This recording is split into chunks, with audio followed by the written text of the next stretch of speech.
Y'all, infidels. My name is Wakefield. I got a box full of your toys. They're fresh out of batteries, but me and Sil are still making noise. Making noise as we're about to light the fuse back on Wednesday, back on schedule here at channelattitude.com. Hamin Media Group official. YOLO. Yeah, man. Giving it to them live here, twitch.tv/Hamin Media, Ben Hamin YouTube channel. So glad to be back in the saddle with my man, the Chris Silvio, the death proof machine himself. Too sweet, me, Briz. Boom. Started off with a hot and heavy Too Sweet. Yeah, man. It's great. It's been 2 weeks. Sin Hamin. Yeah. And I'm not quite sure how I feel about that, but I guess I'll know by the end of today's broadcast. How the F are you, buddy? I've missed you. I missed you too, pal. And it was kind of crazy. I not to think about us not broadcasting together, but Thursdays we had off because they switched Dynamite. Didn't tell anybody for 2 weeks. No lead in, no big build up. No, they didn't bother to tell us. And no web show, drive them to on a commercial. Like big ball drop there. That's enough. But like, you know, it's been nonstop here at HMG like it always is, and glad that channelattitude.com is official now. And wanted to give them, if you're here for the live show in the either chat room there on YouTube or Twitch, thank you for joining us. I give some freebies away if you're here live in the moment. So be it. If you're paying to support HMG, we appreciate you on whatever platform it is. But yeah, man, I've been going hard at the gym, dude. Where I got a little 12-week accountability group. I'm down another 3 pounds, but I've been, bro, I think this is like my 17th day straight boxing, like 40-minute Canelo combos, pad work combos, Lomachenko, Triple G combos, Tyson combos, and just really on the balls of my feet with my arms up for 40 minutes, man, throwing everything I can and trying to work on form. And man, just a vast improvement cardiovascular wise, as well as balance wise, to be honest with you. So this weekend, big show with Immortal Championship Wrestling in Troy, New York. New Impact World Champion Moose is going to be on there. I just worked 2CW with him.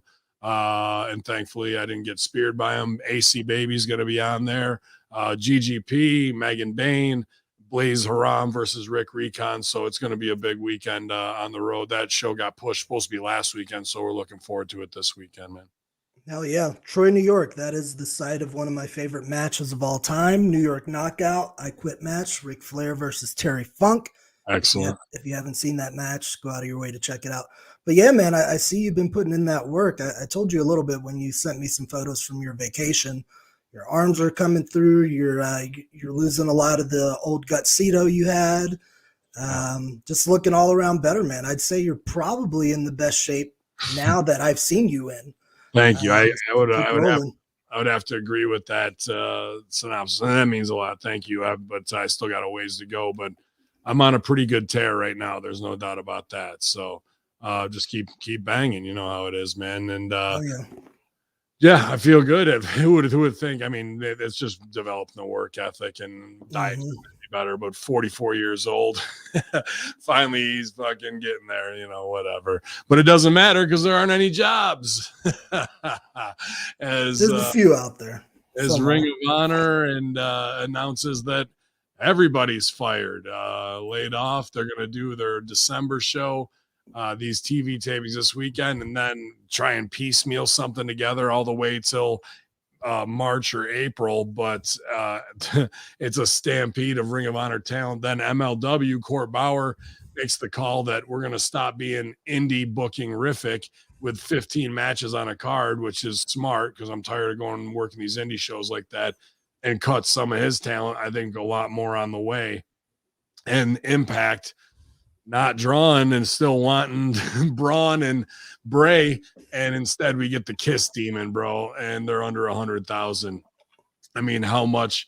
I think all three of these companies are not long for the world. Sinclair with a massive hack and ransomware, they're hemorrhaging millions of dollars a week, I've heard, and I'm sure this move with where'd that come from? I haven't heard anything about that. I can't. Well, I have disclosed, but our own Jargo works for Sinclair Broadcasting, and this is in the inside the media industry. This isn't a big secret right now. So pretty hardcore on all fronts, bro, with an over bloated AEW roster that's signing, a very competent worker. I take nothing away from Tony Nese, but what are you going to do with a Tony Nese in the crowd, bro, when you can barely get Andre El Midcardolo and fucking Hey, take it easy on Andre. and Black over, and hey, foo WWE, foo. Like all these guys who are top talents. Like we didn't even have Rusev on this show. You're gonna get Tony Nese on a Dynamite. Like what are we doing here, B? So it's gonna be a mad dash for indies, and you're gonna see a lot of indies that are way overbooked with 15 card matches, and they're gonna be brutally bad shows. They're not gonna take into account the best format and experience for the audience. It's just going to be more mark promoters wanting guys that they jerk off for from TV. And we'll see. I mean, it just depends on how smart the individual running the show is. We're always going to have those people that pull that book 30 guys, for a 2-hour show. Yeah. It's always going to happen that way. As far as like the Tony Nese thing, I saw him appear on screen last night, and I too kind of questioned a little, like, how would he fit in the mold?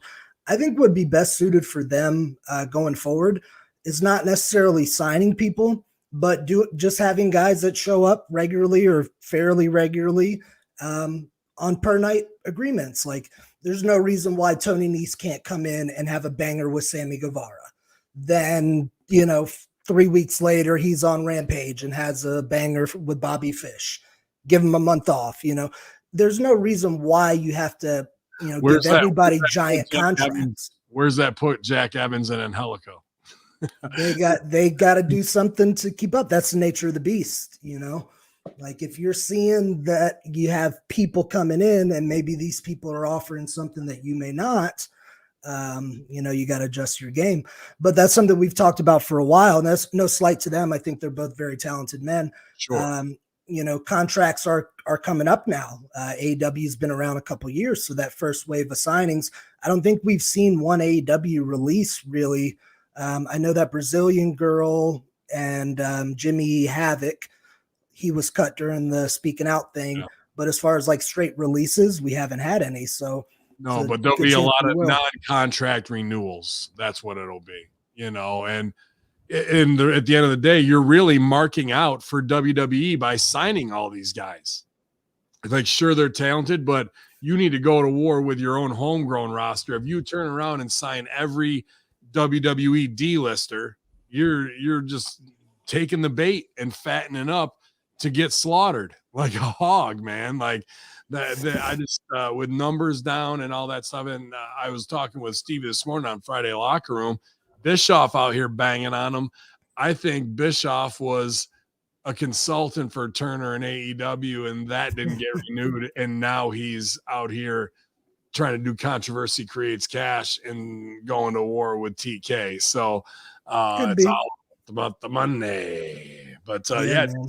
How about the guys they just brought over from NXT that were the tag team that pushed red hot there, the two morning show guys off of Dynamite? Like, you mean the 2.0 guys? Yeah, you can't waste TV time getting guys over just to be a hot little property, only to cool them off and send them to dark Elevation, Rampage to have a once a month match while we try and get everybody in. Sunny Kiss, Nyla Rose, like, and do all like.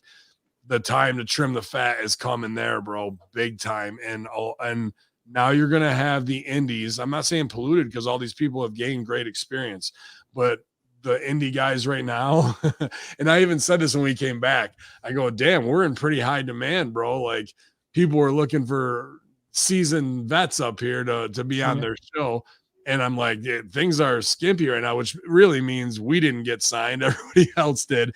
But now it's going to be a stampede back for all of these spots. And everybody's price is going to double and triple from where they were as indie workers, because now they think that they're fucking over because AEW really, they were as rotten as they ever were or as over as they ever were. You know what I mean? So it's going to be an interesting time. And I see in 2022, 3 companies, the number 3, 4, and 5 companies possibly closing.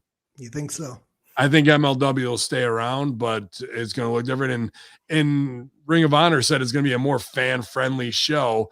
What? There's no fans in the crowd right now. Are you going to put fans in the ring? Is that what it's going to be? Fans get to wrestle Well, because maybe that means they'll start having fans. I guess, but I don't know, man. Like, I think they've lost way too much money. How are you going to recoup and get into the black and by going dark? You're not gonna. And Sinclair's got millions upon millions. Billions.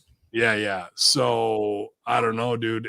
And with Anthem still not having the distribution and Impact not having the talent that they wanted to try and compete, and the forbidden door being closed because they ran Bound for Glory against Dynamite last week. Why wouldn't you have Christian versus for the title there on Dynamite, have it switch back and forth to show that they're supporting the business? Instead, when you don't do things like that and you go head to head with them, you're only hurting their numbers, and that speaks volumes of what you really want at the end of the day, which is my company survives, everybody else can fuck off. Yeah, it's a sticky situation. Here's my theory on Ring of Honor.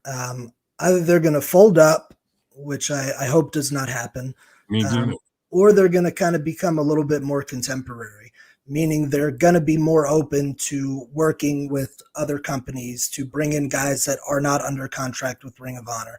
Like, they've been famous for the last several years of locking guys down to exclusive deals. So where you can't see, like, think about how awesome the Briscoe brothers are, for example. We would love to see them versus Santana and Ortiz. FTR was already politicking today on Twitter for it. Right.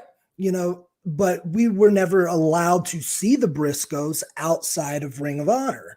I think when I came into 2CW, that was their big run. So I've seen a lot of Briscoes, but yeah, it had to be generally speaking, you know what I mean? Yeah, sure. And that's also, ROH was poised to become AEW. They had those issues with the Bucks and Cody where they didn't want to come to terms on them doing Japan and ROH. They said, fuck you, we'll do our own thing. And look at them now, So I think that stuff really bit them in the ass.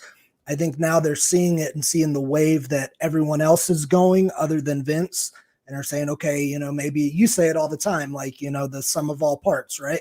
So maybe they're finally figuring out, if we play ball with a few more people, we become a little bit more flexible, fresh talent in, fans are happier, etc. I agree. I think Danhausen will be one to jump over there. I mean, obviously I care plenty about our own. We just had Mandy Leon on with Angelina Love for the Allure, and I see Mandy Leon's accepting bookings right away now too. I mean, it's just going to be a mad dash to get on shows. But guess what? In the Northeast, winter's coming, Jon Snow. So that means nothing's going to be booked from January through March. So everything's going to be California, Florida, or Texas. And all of those indies out there that were kind of the pop-up, who's doing what, have all had a lot of problems lately too. So it's going to be a long, hot summer, as the big cat would say. So y'all don't drive there like January through March? I figured New Yorkers would be used to driving in the snow. Yeah, we're down, but it's do you want to put up $4,000 for your top talent and then they can't make it out of Chicago? It's too big of a gamble to run a show with talent draws that are going to fuck you over. If you just wanted to run locals, maybe you could do something, but really, who wants to do load into the ring in February and fucking 5.5 feet of snow and shit, bro? So it's more of a risk of the talent not being able to fly in than it is that the show gets shut down on a Saturday night. You plan a show, right? You got to do what? Minimum 8 weeks out from the announcement and start promoting, right? So let's say you want to announce something in December for mid-February. It's going to be the Valentine's Day show or shit. You have no idea, bro. Like, it can snow 3.5 feet here in less than 24 hours. And everything's shut down. Like, so yeah, we're used to driving in snow and whiteouts, and me and Sideburns have done it plenty coming back from Canada or Chicago. And Chicago will run shows in winter. That's crazy to me. But I've been on 2 or 3 shows that have been canceled in the last decade up here with people trying to do it. It almost seems like winter goes, test me, motherfucker, announce a show. and I will dump 2 feet of snow on you within 20 hours of your time, your fucking bell time. It's just how it goes. So smart promoters don't. They run their December jingle brawl. You might get that warm week in December and it's decent, and then fucking you got to shut down until March. That's something, man. I could relate from the other end, being a promoter in the South that has run many outdoor shows. Yeah. The rain is always a huge factor, no, especially if you don't have a canopy for the fans to have. Nobody wants to stand around and get wet. And man, I tell you, 90% of outdoor shows I've ever done, it has rained.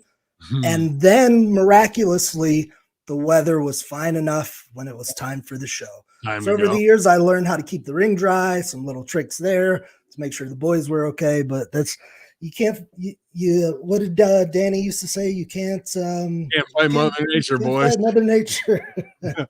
That's how that was the excuse why DCW got canceled. We didn't have tickets because remember, Brock was there in February in Louisville, and it was a huge ice storm.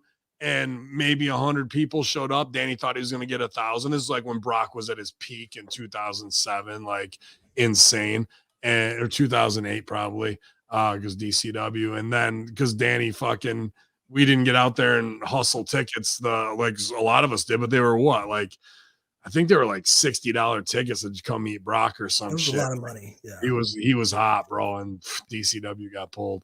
We were already on OVW, so we're like, all right. Can't fight Mother Nature. Can't fight Mother Nature, boys. Oh, shit, man. But I hope it all shakes out. All I can think of is we need another $1 million money mark to start a company, bro. And to me, it doesn't look like an individual like a, what's his name from the Dallas Mavericks? Cuban. Mark Cuban. I don't see it like that. I see it as Netflix conglomerate, Apple TV, or Jeff Bezos Amazon wants live wrestling on his thing. So it's going to be very corporate, very clueless, and very, we'll see. But aside from that, I see dark days ahead, bro. Like my retirement coming up quick from the biz, Briz. See, this is probably because you live in the fucking snow center of the world and I live in the sun center of the world. Yeah. So I look at this completely differently from you. Like, I think we're okay with the number of TV wrestling shows right now. We might have a few too many than the market needs, and the market will dictate whether or not that is correct or not. AEW is strong right now. WWE is strong right now. We're going to see, how Impact's hard to kill, no pun intended. Hold on. AEW and WWE are strong right now. We got to stop. Absolutely. Is WWE the strongest it's ever been? No, of course not. Is AEW the strongest it's ever been? Yes, absolutely. We have Impact TV. We have MLW TV. Hopefully we have ROH TV. So there are spots out there available. And as far as these guys leaving, like the guys leaving ROH and stuff, it reminds me of the indie scene in like 2015 when the indies really started to peak because there weren't as many jobs available. There was no AEW. There was limited room on Impact. ROH had already locked down a roster. That's when they had Roddy and Cole and all those guys, and they weren't bringing in many fresh faces. They used the crew that they had. So that's where this explosion of hot indie talent really started to get hot around 2014, 2015. So I think we might end up, at least I'm optimistic, that we could end up in a similar climate. I like that. I like that thought, but I see something completely different in my crystal ball, buddy. When it comes to all of them leaving and everyone being in the red for so long and trying to kayfabe like they're successful, that's really what an indie promotion or a wrestling company is. It's a constant fake it till you make it, but hardly anybody makes it. They fake it. And I don't think AEW is doing great work. They burned their fans in the main event last night. And the fact that you have a second show that has gone from 1.1 million to 500,000 in 14 weeks is a big issue. That's not success to me, just having a show and watching it drop by 60%, competing over a demographic. Who cares? 285,000 to 325,000. And they're patting themselves on the back while they're have lost 60% of their audience, and then having your show moved off of its time slot for 2 weeks and not smartening your audience up at all. These are big, big issues that need to be addressed. Meanwhile, they want to fire shots back and forth with WWE instead. WWE, a 1.52. Their third from lowest rating since July 5th of this year. I heard the old man doesn't remember what happened on the show last week.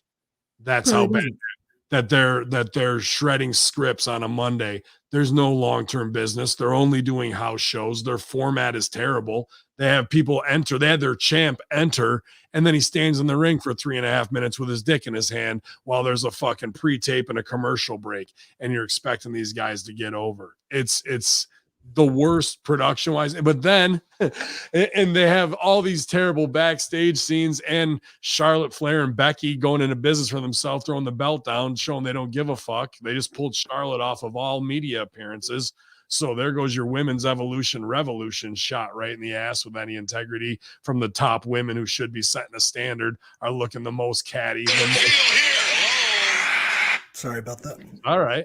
And fucking Gorilla agrees. You know, I don't know what the hell my phone is doing.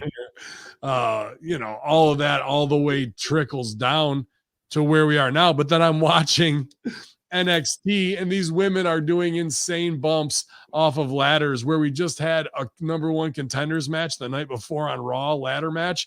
This match outshines that with more hardcore spots, meaning the NXT women's tag titles are more important than the WWE top titles are.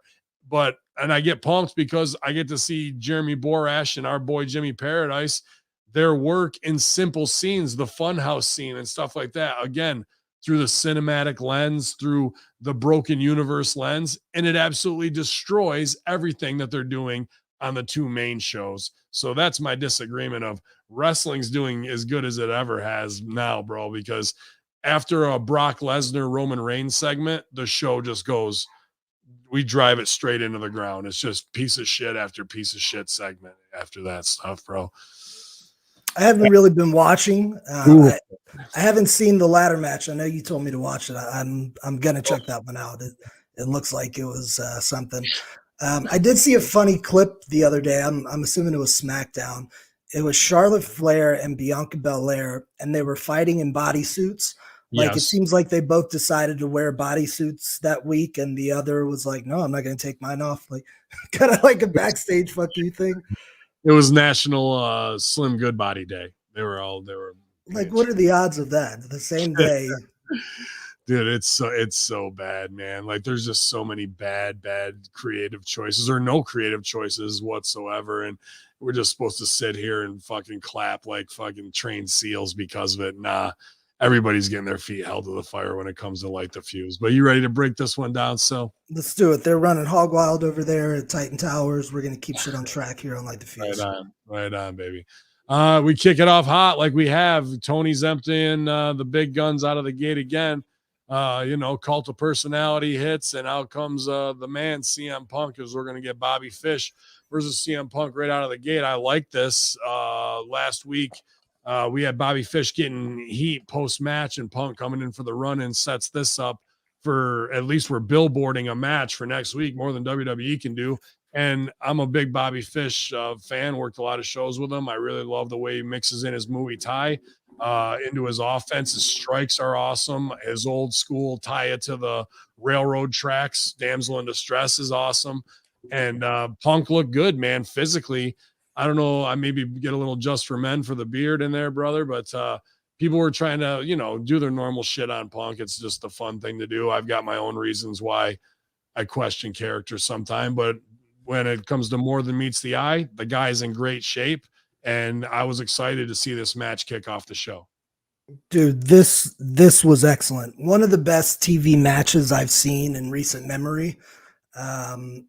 Just excellent, man. I agree. Punk's too good. It was too good for AEW. The wrestling was WWE psychology, though. That's why it was not. Come on. It was though. That's not WWE psychology. That's just wrestling psychology. Okay. Punk learned the times to slow down in WWE to get that extra time on camera, but the style was just good psychology. Anyway, I haven't seen Bobby Fish outside of tag team competition really in so long. So seeing him do this well in a singles match, I was very, very impressed. Like all the leg kicks and the striking that he did, everything looked vicious and on point. Punk sold it really well. I remember at one point, Punk was, getting his ass whooped, trying to fight back a little bit. Looked like he was about to turn it around, and Fish just gave him a nasty leg kick. And just the way Punk sold it and dropped was fucking poetry in motion. They started with that too, because Punk scouted it coming. He threw the side Muay Thai kick. Punk did the step back and came in with the headlock right away on him to like close the distance. Don't let him range you. I liked that. That was good out of the gate. And what I want to say on Punk concerning this match is just watching him, like even when Punk was at his peak, right? I could appreciate how over Punk was and how talented he was, but I never viewed Punk as super smooth in the ring like I would a Shawn Michaels or a Bret Hart. But watching him last night, I would argue he's as smooth now in 2021 as he's ever been. In fact, he looked a little smoother to me last night than he did 7 years ago. The other thing, maybe losing a step, slowing you down to where you need to be, is the best thing going, because it will let things marinate a little bit where they need to be timing wise. And the other thing I love that he's doing, she didn't fall, she caught herself and came down. Sorry, Gracie almost fell down the stairs. That's not a good thing. The other thing I love that is a good thing is CM Punk getting the body slam over in 2021. Oh yeah, so good. He did it with Seidel, and then this week he does it after the first body slam. He does the cheeky little smile. How you doing, Papa Rooney? Oh, look at this guy. She almost took the big bump. She was ready to go. You were doing the ladder match? But yeah, so Punk gives a body slam, takes the time to work the camera, gives it a cheeky smile, second one, and then we have the crowd at AEW wanting to see a body slam. Ladies and gentlemen, that's working. That's how it's done. You're caught. I'm caught. He worked, and the audience that's used to seeing dives to the floor, Ghostbusters, they pop for a body slam. That's what I'm saying, Sil. I mean, I know you're cutting me down here because you got to get your shit in. You haven't seen me in 2 weeks. Welcome to WWE style. There's not WWE. You just fucking grew up watching WWE. Dude. Go back and watch some goddamn Rocket, Portland. That match directly from somebody back in the day, some Hercules Hernandez match or some shit, and fucking put his own stank on it. That's just how it is. Hey, don't besmirch the good name of Hercules Hernandez. Never would I. The match worked. That's what I'm saying.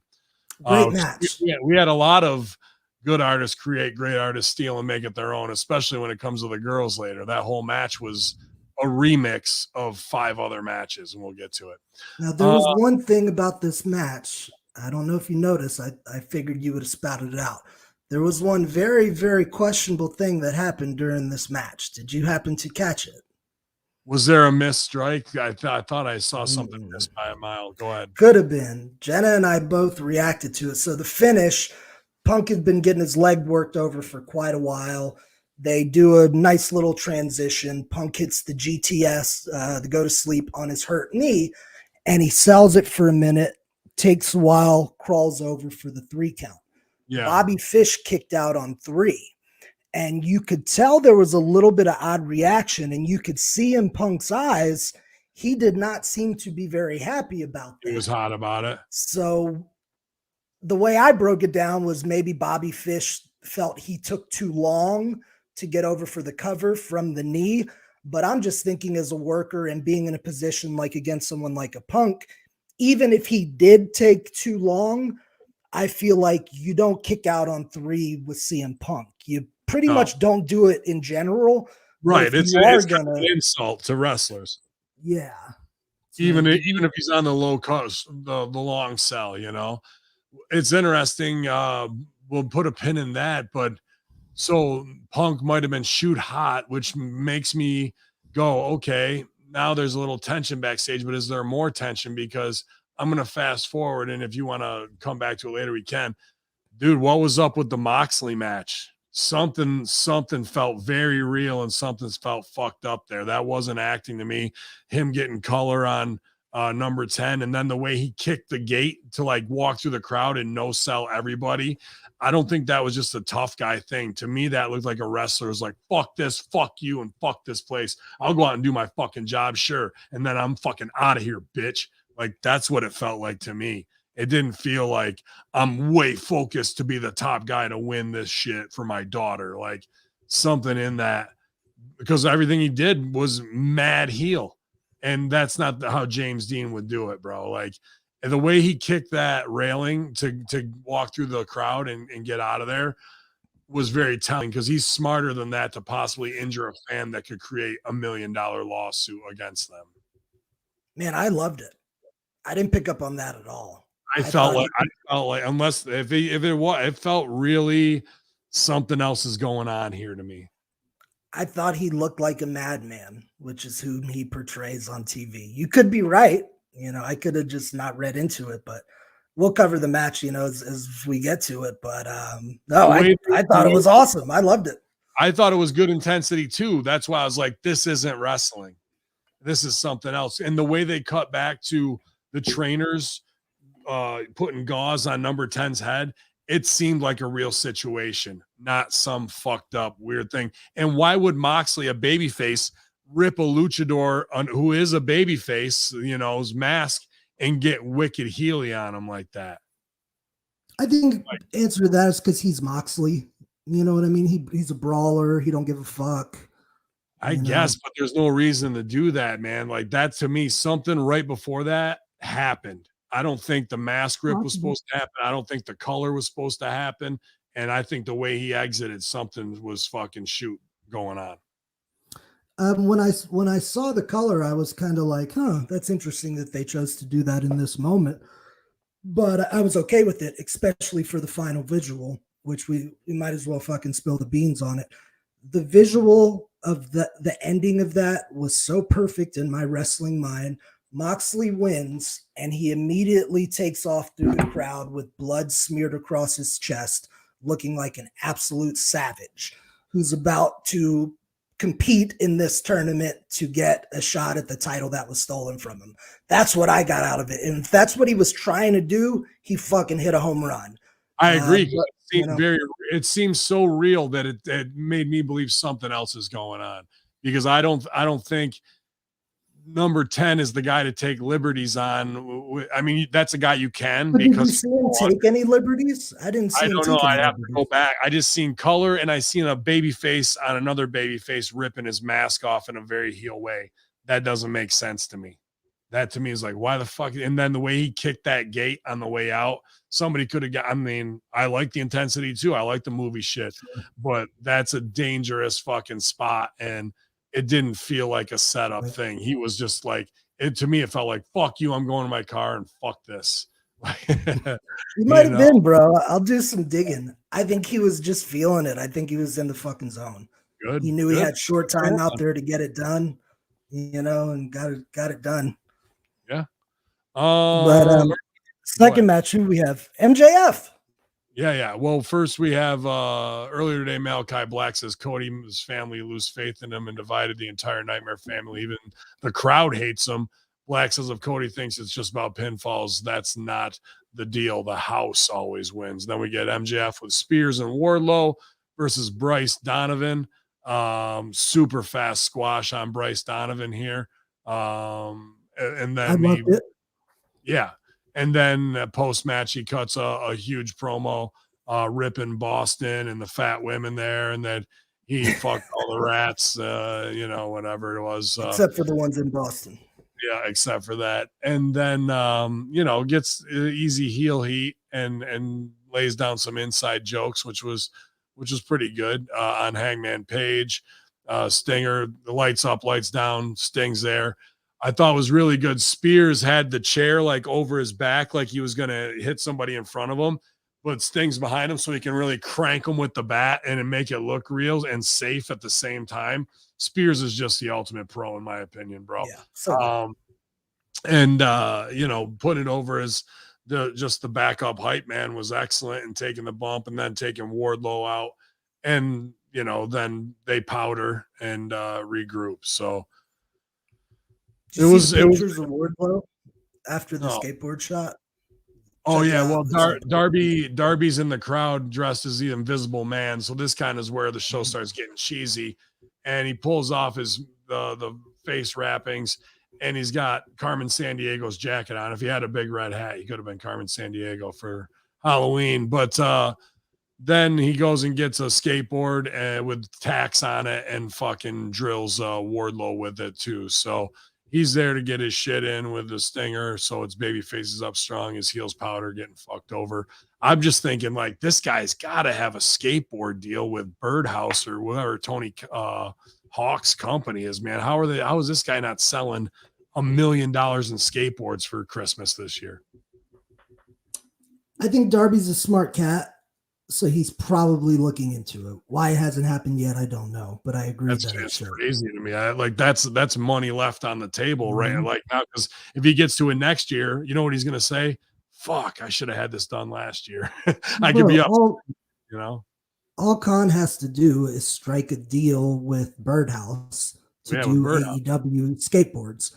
And the first one is Darby. And then later we'll get Omega One or who the fuck ever. But the first one's Darby. It's at their merch stand for 6 months. Everybody in the audience will be holding a skateboard. Super kickflip competition. There you go. That's right. I really like this segment. I love the quick squash. Just to throw in there, and MJF's aggression was spot on. Everything he did looked vicious. The promo I thought was really, really good. MJF is one of these weird people where in 2021 he can be as entertaining as he is and still be a heel that people actually kind of dislike. Everybody knows the business in 21. They know these guys are playing a role, etc. But MJF can be so insulting that you legitimately suspend your disbelief when you're in that live audience with him. Like, he's that good at being an insulting little prick that when you're in the audience, you're like, man, I do kind of hate this motherfucker. I laughed when I saw him on TV last week, but fuck this guy. So he does so great with that kind of stuff. I was very impressed. He's wise, well beyond his age. We left out the little detail where they tease Sting's music and the lights up, lights down. And then when the lights came back up, he's laughing with Spears. Ah, you idiots, Boston's so stupid. Right. Then we get the real reveal.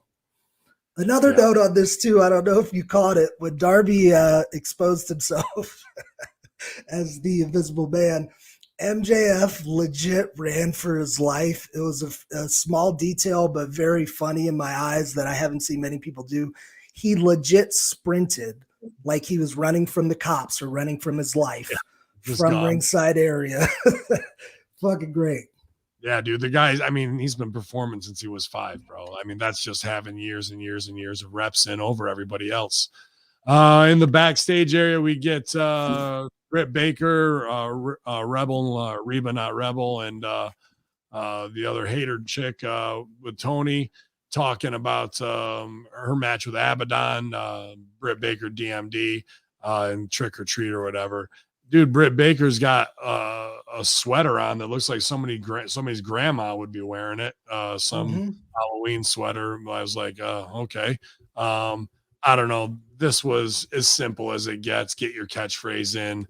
NXT 101. This didn't do anything.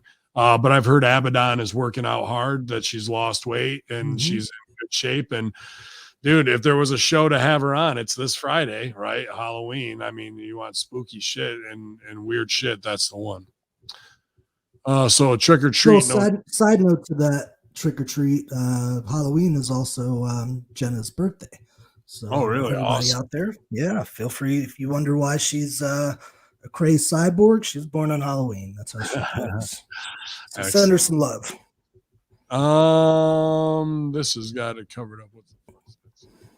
What do we have? Guevara and we got Sammy and All Ego. Ethan Page. Yeah, Ethan Page here. And, you know, both these guys are in their prime right now. I mean, Sam even young below his prime, but Ethan Page works so hard body wise, great promo and charisma, just natural. Same kind of the same natural heel stuff that MJF has oozing out. You know what I mean? Absolutely. And Guevara beats Page to retain his TBS title. But it's on a jackknife pin. I like this. And we saw this on SmackDown too with RK Bro. It would just pin drill inside, outside, and then on SmackDown beat him with a spladle, which was pretty dope. Nice. Here, Jackknife was right over with it. So wrestling gets over here instead of Spot Fest 5,000, man. So I like this match a lot. I think both these guys are incredible athletes. Sammy, the one thing that gets me pissed off is where Sammy takes a kick or some shit. Paige runs by him to come hit him with the clothesline, and while Sammy's on the cell, gets him in the Spanish Fly. Yeah, dude, you can't go from on the cell to Spanish Fly. You just can't do it. It makes wrestling. It's so fucking phony, bro. It's, oh, I'm devastated, but I got to stop and get my most beautiful shit in that I possibly could get in right now. It's way too far on the spectrum where there's no transition in the middle to have it breathe to possibly do that, dude. Well, how else would you get it in? You shoot him off to the rope? You don't do it there. It's not there. Something is about to happen here. I don't know what, but all right. A big baby! Baby! That was one of my favorites. I'm tripping on your guitar stick. Hang on. I gotta wait for it.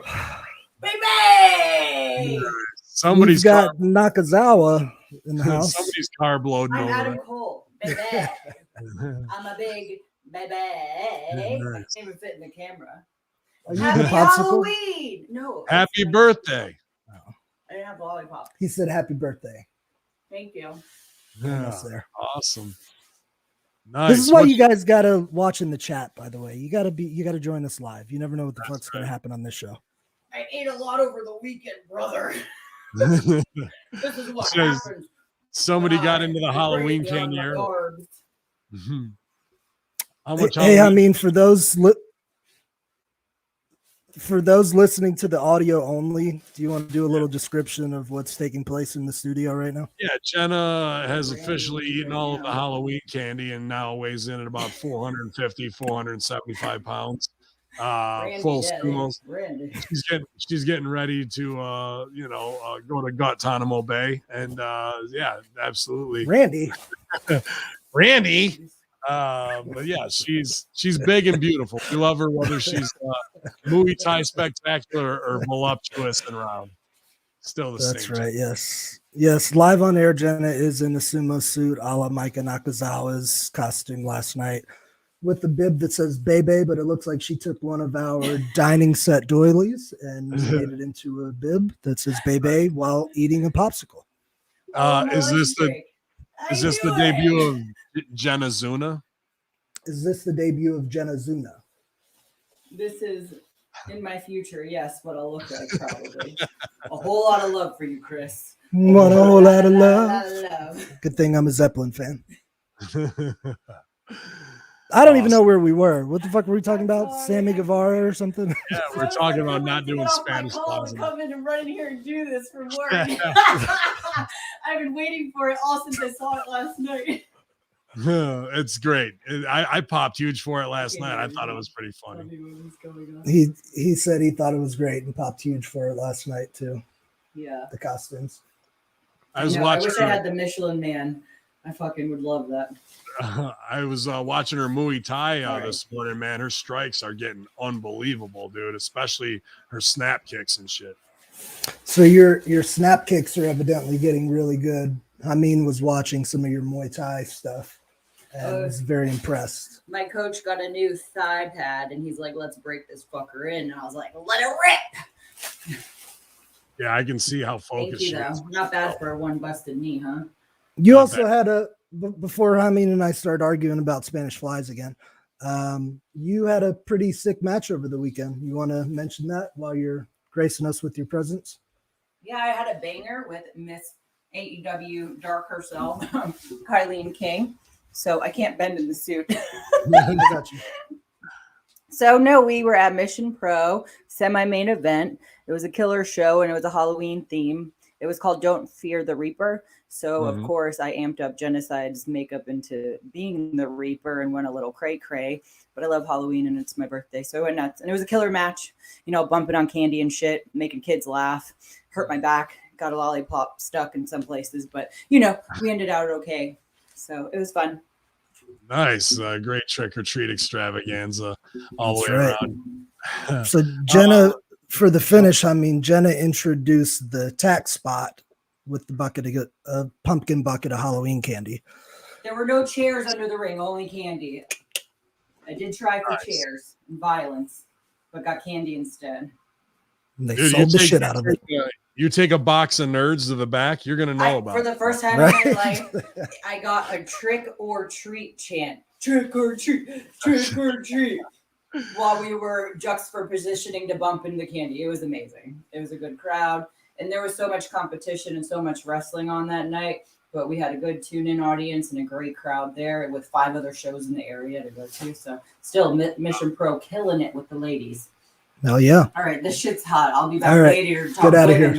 I had to go do my running. I'm going to go fall right now. Take it away, This is what he has to live with. She's big. She's beautiful. It's our own lovely Genocide. We've seen a full moon, baby. You better watch out, Silvio. You're going to be a human thong, they're saying in the chat here soon. Post-match, Scorpio Sky runs out the post-match Page attacks Guevara. Scorpio Sky runs out to get heat on him. And then out comes the Inner Circle to cut the promo on them and American Top Team, Jackass of the Year, all that kind of shit. Big pumpkin-headed dick face or whatever he calls them now. And next week we're going to get our 5-on-5 ultimate shit fest with people half shooting and people half working. I think it's going to be a full gear. Next week we find out like who picks first or something like that. I don't remember the exact stipulation, but it's going to be a full gear. And Jericho said, and next week we'll find out who's the first entrant or who gets the advantage. Maybe it's like War Game style. It's going to be a Chicago street fight or wherever the show is. Yeah, could be. We'll find out. Is just to get everybody on camera. I saw American Top Team's Kayla Harris bury everybody that wrestling is stupid, fake, and a bunch of nerds. And she's not going back to AEW. It was a bunch of bullshit. That popped me. Wow. Hey, did you notice how long the entranceway was last night? It was a long ramp, yeah. Especially when the Inner Circle had to run out. Yeah. Jericho was blown up by the time he got out there. Think about that, man. He just was on his cruise for 5 days. He went hard. He probably worked on the cruise. He probably sang. Dude, when you get back from the cruise, your legs are fucked for about 36 hours, like trying to stand up in the shower. I remember it felt like I was on the boat still, bro. And you didn't even wrestle on the boat. You were hanging out, drinking fucking pina coladas. Brother had to sprint like 300 yards in a leather jacket, then talk for 4 minutes. Oh, good stuff. So good. But at least he's got everybody singing his song so he can catch his breath. Yeah. As far as the match, real quick before we move on, I'm very impressed with Sammy Guevara. I put him in Britt Baker category as most improved since the start of AEW. He's hitting the cameras right now. He knows how to work TV. He's got the swagger now. He's got the intensity. Really, really stepped up his game. Super impressed. I thought the two of them was a little styles clashy at some points, but I'm sure it'll get better as they work together more. But very, very impressed with Sammy, despite him doing the Spanish fly after taking a strike. Yeah, but being on the cell, just don't do that. You can get it in. Just find a better spot. Backstage, Shivani talks with Daniel Bryan, Eddie Kingston, and Eddie Kingston cuts a weird promo about taking Zoloft every morning to fight his mental depression. This is not where we need to be going on camera with this type of shit. If you have that, to me, that means you need to have time off to get your shit together. not take pharmaceuticals and come fucking do violence. That was not the right promo here, in my opinion. An honest one, yeah, and telling the truth about yourself. Wow, deep stuff. I like that kind of stuff. Don't get me wrong. But this begs a whole nother question of like, when somebody's off their meds, do you keep them on the payroll and and like, what do I need to be watching out for? And that's not that you make yourself look a certain way to your audience, and that wasn't empathetic to me, especially when he's trying to be an ass kicker who says he'll put a pencil through somebody's eye. Now, if he tries to do that shit, I would say we need to up his dosage and calm him down. And then when he walks off, Daniel Bryan kind of cuts a weird promo of, that's the Eddie Kingston I want to see. Really? You want to see the guy who talks about his medication and mental health issues? That's not who I want to see. I want to see Wu-Tang Brooklyn. I'll stomp your fucking ass out with my Chucks and Wallabies on, and you try and do the yes shit. So this scene did not work to me at all, and it was just forced intensity and the wrong road to go down. You'd be surprised how many people take medications like Zoloft and then function in everyday life in various fields of employment at different degrees of success. This could be representation to a degree. Whether or not it was the right way to do it, that's debatable. But depression. Do you go into your board meeting when everybody's sitting there and go, "Hi, I took Zoloft this morning, and this is what I do, and this is why my presentation will be better than everybody else's." No, you just go and act and be yourself. Please sign this contract, otherwise it'll have bad repercussions on my mental health. But there's a time that you can get something like that in. Like, there are times when I'll discuss as a coach and motivator to my students where I'll bring up some of my own mental health issues that I've had to struggle with, mostly as a result of brain injuries, but it's done in a constructive way. So going back to like your office scene, like that could be used as something to motivate people. Like if, numbers are down or some shit like that, guys, I know things aren't going the right way. I know everybody's struggling. I have my own struggles. Let's pull together. We're all one team. I'll get up in the morning and put my best. You get up in the morning, put your best. All this shit can come together. So there's a way to do it. I did think it was a little odd of a choice. I'm with you on that, but I don't think necessarily like it can't be mentioned. It's a reality that a lot of American. I think it's like, I agree, but it made him look. If I was a monster heel, I would come out like as I am. Are you unstable? Can you not get up in the morning and do anything properly? Has it cost you in your career of never getting over? Then you're probably Eddie Kingston.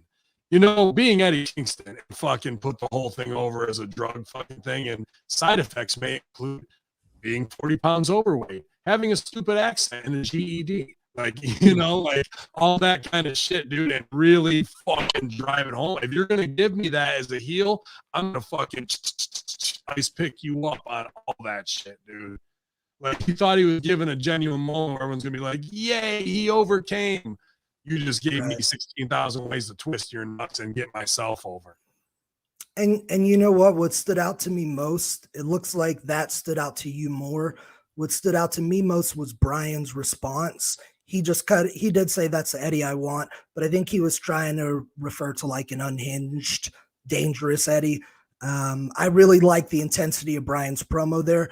And to be honest, he wants Eddie who's borderline suicidal, possibly. Now that's the Eddie I want, unhinged and possibly going home to kill himself if his match sucked. Yeah. Oh, okay. No, what I'm saying is we took away two different things from this. I had forgotten completely that he had mentioned anything about taking Zoloft in the morning. I just remember him mentioning depression.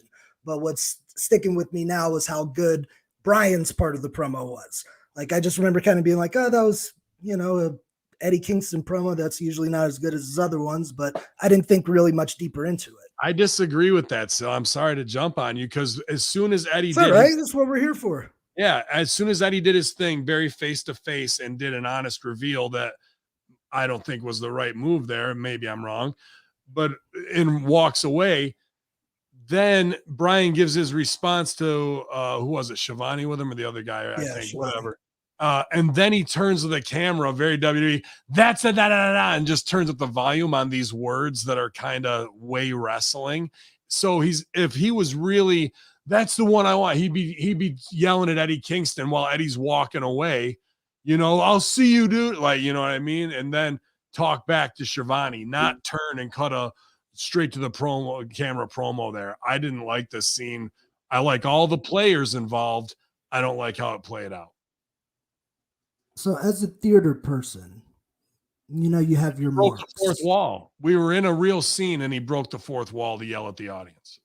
So had this been a theater scenario, Eddie said what he said and exited stage right, would you, and this isn't an argument I'm asking because of your background, would you have had Brian continue to direct that towards where Eddie left and then turn back to the audience, or would you have him watch Eddie exit, then turn to the audience to deliver his response? I would have had a directed two or three line at Eddie, and maybe even Eddie says something, tells him to fuck off off camera. Now we've created space backstage, so in the audience's mind we have a full 360 picture, and then he can go back to Shivani and be like, "Hey man, I mean, I hope he's all right, but I want an unhinged dude." And he was like, "This guy seems pretty unhinged," and then we'll see you. And then that's to Shivani to go to the camera, break the fourth wall, pitch when the match is. And then for Daniel Bryan, I'm out here. And then Daniel can look at the camera and give him a little fucking cutesy thing that way. It didn't trade bars in the Jazz way that it should have, the right way to create the scene to get full effect. All the stuff inside, you know, just the way different directors are going to look at it. Yeah, absolutely. That's what we call punching up a scene. You know, thank you for that. Then we get backstage. World champion Lucha Brothers challenge FTR to a match. So this is kind of a weird thing too, because I'm not, and no hate on the guy, the guy who's their manager. That's the what do you call it? Alex Abrahantes, spokesperson. What do you call it? Translator? Thank you. Alex Abrahantes. You know, he's kind of nervous and is going too much energy trying to recreate the spirit of the wrestlers instead of doing the UFC. I'm the translator saying what needs to be said for the guy. So to the boys, and I know he's just trying his hardest, to boys, that looks like you're trying to get yourself over instead of serving their scene a little bit more. The energy's there. We just need to dial it in. But the problem is that we had Pentagon cut the Spanish promo, then he should deliver the, you know, English version, but instead Phoenix delivers the English well enough, challenges to the match. So why do we need this guy if Phoenix can translate for Penta? Then Alex Abrahantes comes on the heels of Penta, who just said it in English, and says the same thing with a more Americanized English accent is all. So that really like put a chop in this scene and then made people look kind of stupid by having Phoenix say something. If Phoenix can say it in English, then he should be doing it. Otherwise, Phoenix needs to say something in Spanish and Alex needs to translate. We can't have Spanish, English. You know what I mean? It didn't work. Yeah, I agree with you that Phoenix should have spoken in Spanish. And what was funny about that, I can't say I necessarily agree with you about him trying to get himself over. I thought he was great in this scene. I don't think he is. You know how the boys are, dude. Sure. Did Ali and Khalil fucking resent me to some degree because I fucking sometimes, yeah, sometimes. I know. I feel that. But I thought he did a very good job, and I thought Pentagon did a great job. What's funny about it, to your point, is as somebody who grew up listening to people speak Spanish, so I understand it and can speak Spanglish. I could understand what Penta was saying, but when Alex, said his piece, he barely, if at all, covered what Pentagon had actually said. So are you thinking he doesn't know Spanish? Is that what you're saying? No, he knows it, but he had his lines that he wanted to hit. And right. all Penna said was something like, "We're the best tag team in the world, and you can't beat us." Something like Well, that. I think that's funny, but at the same time, now let's talk about inside the brother clique and the jealousy. If you don't translate and you say lines that he's not saying now, and he knows that you're not saying what he's saying, that really feels like you're going into biz for yourself. And I'm not saying he is, I'm saying he's just trying to do a good job. But all these little stupid tiny things in wrestling are what the sixth grade drama is all about, right? And that can be one of them. I tell you this though, bro, Pentagon ain't no dummy. Neither is Phoenix. They both No, speak English. It may not be great, but he knows what that motherfucker's saying. He probably understands at least 85-90% of everything. And then when they get to the back afterwards, he's pull aside and say, "You better fucking start saying what I'm saying, motherfucker. We're gonna have problems," you know. So, but I agree, subtitles, Jimbo's the way to go, and they've been doing that on NXT with Walter's guys there, Imperium. One guy speaks German and the other guy speaks Italian. Dude, with the subtitles, it's fucking great. It really is. And that's going to teach kids and people, not even kids, people at home, because I could follow about 40-50% of what Penta was saying. You know, I've worked with plenty of Latinos in my career, a lot of places. And, you know, I enjoy dialects and character work and all that shit. So I try and study what I can. But, you know, get it over, like put it over, and people will learn Spanish from these guys. That's great cultural crossover, you know. But do you know how most of my students in Italy that speak good English, do you know how most of them learn to speak English? By watching WWE. Oh, I would say probably from watching. A lot of people did 70s TV shows were like whole courses in how to Yep. So these guys in Italy both learned about wrestling and how to speak the English language. I think Kevin Owens did the same thing because he is French Canadian. He grew up speaking French, and by watching wrestling, he learned to speak English. So pretty cool. Yeah.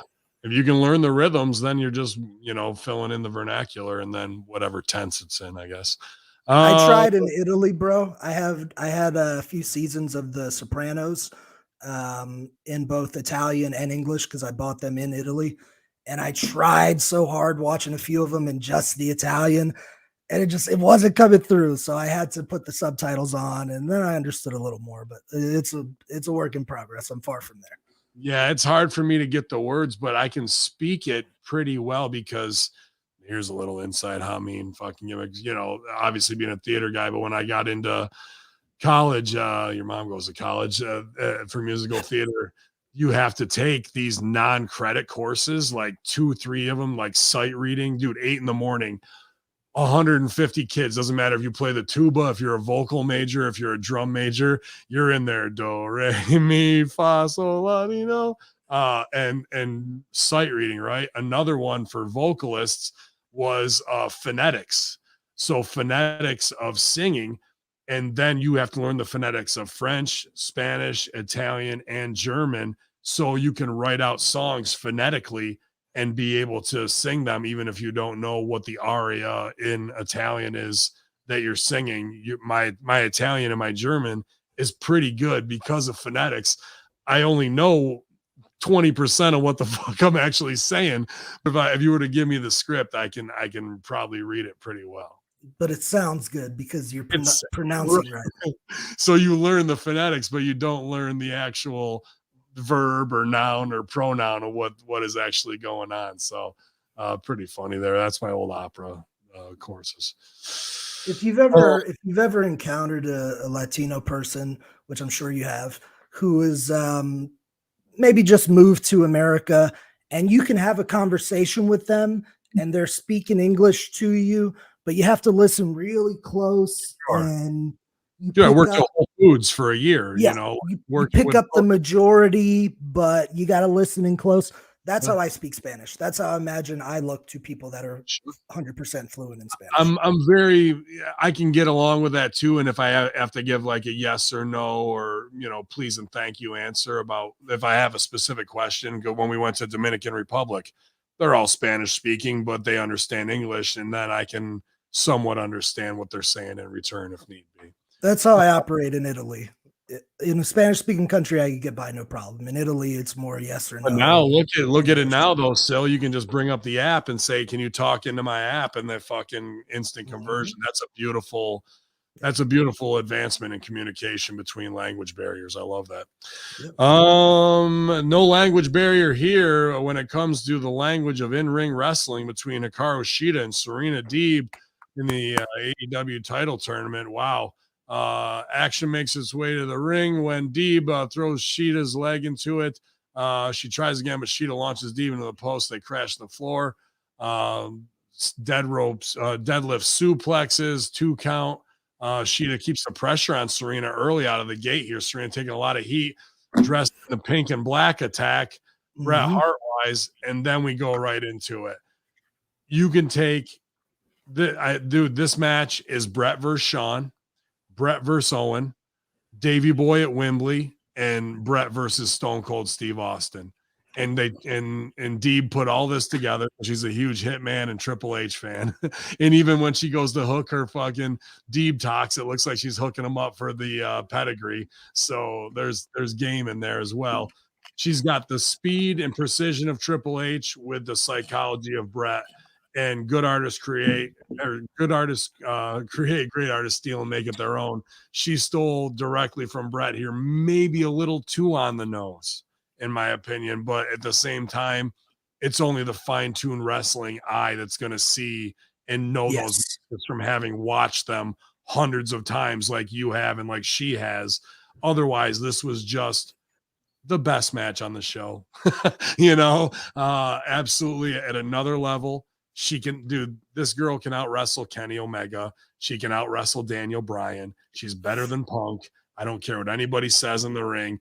And even when Punk got caught stealing from X-Pac and Bret, Serena did it better than Punk did it. So this match was A+ and really is showing Shida what it takes to be a top pro. Shida looks great with the new haircut. She's lost 10, 15 pounds. Body is trim and tight. This was a fucking awesome match, bro. Much like myself, Serena, huge Bret Hart fan. She and I have a very, very similar wrestling mind to the way we choose to do what we do in the ring. Since she cut that wheelchair promo 2 months ago, I know Serena's been watching Bret 97. And and then once this fucking match took off, I'm like, that's my girl. She's been fucking studying from the greats. My God, was it just fucking good? Just a good wrestling match. The way they built to the false finishes on the end, because kind of the way it started out, I was like, man, I think Deed's going to kind of get fucked over and end up having to lose pretty quickly to Shida. But that was just due to Serena's brilliance of working the match that well on the front end to make it look like she was about to get beat. And then there goes the nasty heat on the knee. And they just have this fucking sick match with some great false finishes. And then Serena stepping up the aggression at the end. I don't know if you've covered that part yet. You want to cover the finish? No, I haven't yet, but I like on the knee because that really is kind of the story of I'm going to make you feel my pain. And I was out for this. So there's a lot of levels and layers into it, even though Bret was doing. Has that been vocalized yet? Because if it hasn't, it should be. No, it hasn't. These mark sheet writers are barely going to pick up on it. Well, by her. Oh, no, I don't think so. Okay. And even before this, she was watching Dean and Jericho when I was talking to her before, in her feud before she got her knee hurt. So that's why the Women of 1,000 holds as well. But she's so goddamn good on the cell here. Shida charge and leaps off the steps and hits a drop kick. They even that's when JR really put it over when they were doing the figure 4 on the post there.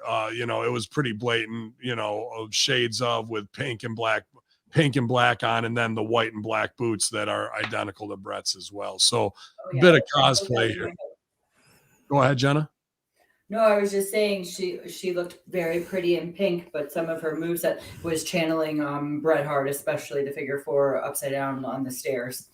Yeah. And to give her a little credit, I use that move a lot when I'm working the leg. I love it. He uses it all the time. But I do it pretty much the way Brett hooked it. To Serena's credit, she did hook it in a different fashion. Yeah. So I gotta Change it up. Sheeta gets a rope break on that. Deeb grabs a piece of that trophy for 50 wins that she F Sheeta out of. Sheeta drop kicks it so she doesn't get hit with it. A good little dip there. And then Sheeta thinks about going heel with it, but doesn't, hands it off to the ref. Sheeta comes in, pokes the eye, or Deeb comes in, pokes the eye, roll up for 2. I'm Great like, that's Hamin as fuck right there, right? And Piper, to be honest with you. And then Deeb looks for her finisher, but gets a reverse pin into Sheeta for 1, 2, 3. That's your Davy Boy Brett Wembley Stadium reversal finish.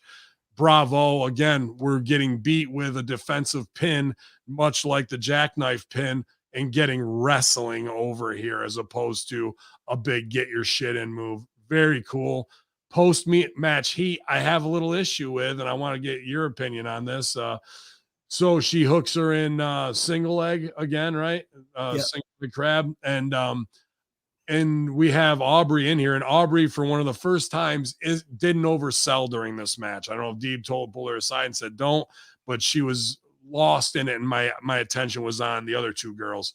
But Aubrey needs to be able to do what a UFC ref would do and pull Serena off. We don't need 4 other refs doing the 300-yard dash down there to come in and go. If anything, like someone with more authority and size that, won't make Jerry Lynn. We had to wait for Jerry Lynn to be the serious one, right? Of like, why does it even him? Like, that's weird. Yeah, we've established him a little bit. Here's what I would have liked to have happened instead. Aubrey pulls Serena off. Serena gets up in her face like, okay. And then, all right, I'm going to back off. I'm not going to hurt an official. And then blasts Aubrey too and leaves her laying. So we leave them both laid out right there instead of, it just looks phony that, as great as Serena is, she's still only 120 pounds. Aubrey needs to be able to hook an arm and pull off there. We had a chance for more heat and we didn't get it how it should have been. If we had a second female referee on the floor, I'd agree with you. The only reason I won't go all in with you is because if Aubrey could just pull Serena off of something, then why is Aubrey a referee? Why isn't she in there wrestling? That would be my only thing. Now, if there were 2, because Serena's the trained wrestler, Aubrey's the referee, it should be a no contest. If they were going to fight each other, Serena would win in 3 seconds. But had there been an official on the floor, now you got 2 women to pull Serena off 2-on-1. It would have made a little more sense. I was okay with it. I didn't notice that, but it is a valid point on your end. And I would like to see more of that UFC style stoppage, even if it's them putting their body to interject, as opposed to Aubrey necessarily yanking her off, but putting her own body in the way of what's happening. So Serena has to let go. You know what I mean? Yeah. Yeah. I think there should have been violence on Aubrey here from Serena. And that's what could lead to a suspension as opposed to all these refs coming down to like, you better or else finger wagging. Just if you got somebody in a choke in UFC and you're a ref, and they're not letting go, or when a guy's getting knocked out, they put their bodies in there, like you said. But that would be enough. Yeah, Big Herb. But to pull Serena off should be, and Serena should stay heel and get in her face at that moment. What are you thinking here, Jenna, about this whole segment? What do you think about this whole segment? No, I mean, she's such a pro, and her intensity and everything with Sheeta that she did was vicious. It looked nasty. Their counters back and forth. I think they told a good story. So, and at the end, I loved the finish. To your point, yeah, I don't think Aubrey should just pull off anyone, otherwise it's going to make her look weak. But I don't think it should be the refs either. It should be like, I don't know, security, something. Some people that look like they got some a bit more, I don't know, stronger stature than some little refs pulling someone off. It kind of ruins the stigma almost. But if you had at least security or something that looks bigger, I just don't like to make her look weak per se. This is a good. Would it make her look weak? I mean, you say she's got her in the single leg, and Aubrey's yelling at her, and then Aubrey just grabs her by the arm and starts to pull a little bit. Serena drops it and gets up in her face. Bitch, you want to touch me? That would be acceptable. Bitch? You want to go? Like, it just needs to be a little bit of the referee exerting their authority, and that might get you knocked the fuck out. by Jenna, somebody. you mentioned security, so I want to know what you guys think about this. What if we began mixing in, because we always have the security squad running out all male? What if we began mixing in some well-built women into security? So when shit goes down in the women's division, we have some people that look like they're a fucking security guard. You would have so. Imagine a genocide running down. I ain't helping no one. I'm just kidding. What do you think about female security guards in the wrestling role? I think it's another place to like get women out there that you might not have seen before. So anything to start pushing more women into roles that may have not been looked at before, I'm a big proponent of. I think that'd be a great thing to lay the groundwork for at Mission Pro. Not necessarily having. I agree. Having it to be like, see, we've got girl security guards too, and use them just for the women. But in a situation like that, maybe I can mention something. Maybe it'll be a way for some people who say, because they do seminars and stuff, and maybe some who don't get, there isn't room on the show. Like a job for them to do. Yeah. And everyone bring all black and get your foot in the door. Yeah. That was my first thing. I used to bring all my black clothes, like in case WWE needed me that day to do security, because I could, but they never picked a woman. So, but they should, right? Because then it can really get to the point where women will then do violence. They have now, but that was years ago. Right. But a woman doing a violence on an indie worker, male security guard, short of being like China or Nicole Bass, is going to be kind of wrestling phony. But a girl doing it on other girls, now the heat is real there, right? Like there's a real opportunity. I thought that was a great idea what Jenna said about having like the people that were extras at Mission Pro or couldn't make it on the card. Sure. Put them in there and go to the local gym and grab the 3 baddest chicks from that gym and say, hey, you want to come to this wrestling show and be security? Like that'd be chances are they'll be better than most of the girls on the show. Can take their spot, right? Well, not on Mission Pro. They have a really fucking stacked card, but other indies, yes. But I always want. No, he referred to those women from the gym might be better to some of the wrestlers he sees. I said, no, not at Mission Pro. They're a good promotion. Mission Pro's great. All pretty stacked. I always wanted a group of sisters, like like seriously big African American women, like 400 pounds, like just to come in and destroy like all the little white girls like AJ Lee when that was a thing. Like, just give me a 400-pound sister from the mall and just lay her out, Because she would. Hell yeah. You saw what's her name did to Charlotte. Nia Jax. No. Good stuff. That gets up. Japanese. I like that. But yeah, go ahead, Jenna. Rita, she had a hell of a fucking match. I know you enjoyed it. No, I know I enjoyed it. No, you guys already went through the whole match. Sorry, I was working in between me doing a run-in with the sumo suit. So It's all good. You're good. You're good. All good. Next week, big women's match, or on Friday actually, for Trick or Treat. Abaddon makes her return versus Britt Baker DMD. I've heard Abaddon, probably a big fan of Genocide, watching your stuff and being inspired. I heard she's getting in good shape. I'm looking forward to seeing how well she's going to do in the ring, shining on a spooky weekend. Yeah, you did mention that to me about Abaddon training a lot recently. Yeah, no, she's been working really hard to trim down. She's working on her cardio. She's working on her ring game. Obviously always looking to improve her character. But no, I know she's working hard. So she hasn't been on Dynamite in a while. And I know she's been doing lots of darks. I don't really follow dark that much anymore, but I know she's working hard. So I'm excited to see what they're going to do. If it's a Halloween themed show, it only makes sense that she's a part of it. And I think they said it's going to be a street fight, right? Yeah, street fight. Whoever wins is going to get all the candy. So you might have to do a run in. So I'm sure there'll be some. I don't think she's ever done a match like that, so I think it will be a good challenge for her. She'll realize if she can just let loose and have fun and let the zombie take over and whoop Britt Baker's ass a little bit around town with some nice props in there, then it should be a good time and entertaining. So let's hope the ladies can bring it. We know Britt can. She's a natural performer. So let's see if Abaddon can rise to the occasion, zombie style. How did you feel? And before you go back to work, I was wondering how you felt about, even though it was fun and it's a birthday party one, How do you feel about the top guys in the main event doing bits like that? You know what dressed in all like Halloween stuff? Yeah, well, I mean, everyone today is like, we're not going to be campy. AEW is going to be sports-based entertainment with wins and loss records. Cue the Ghostbusters. You know, like I feel like, you know what? I feel like the guy, like the main guys, are having fun. Like they've come out with the basketball theme before. I feel like no matter what city they're in or what holiday is, they're having fun. And Sure. when you see they're having fun as fans, like I think it's okay. You know what I mean? It's entertainment. I think it's something different. When does WWE let them dress up or do whatever they want or have funny bits? Not that often. That's just That's getting hit with a turkey leg and a pie face or something Thanksgiving Day the show. But other than that, you can like see that like the guys are having a real good time doing what they love. And for me, that makes, as a worker, I don't know how fans see it. Like I can see the fun they're having and I'm invested in watching them, like, you know, have a good time out there while performing. So I didn't think it was anything bad. I like the Michelin Man pop at the end, behind great camera shot of him taking off the head and everything. Yeah. I was into it, but I love Halloween and my birthday's Halloween. So I'm a sucker for that stuff.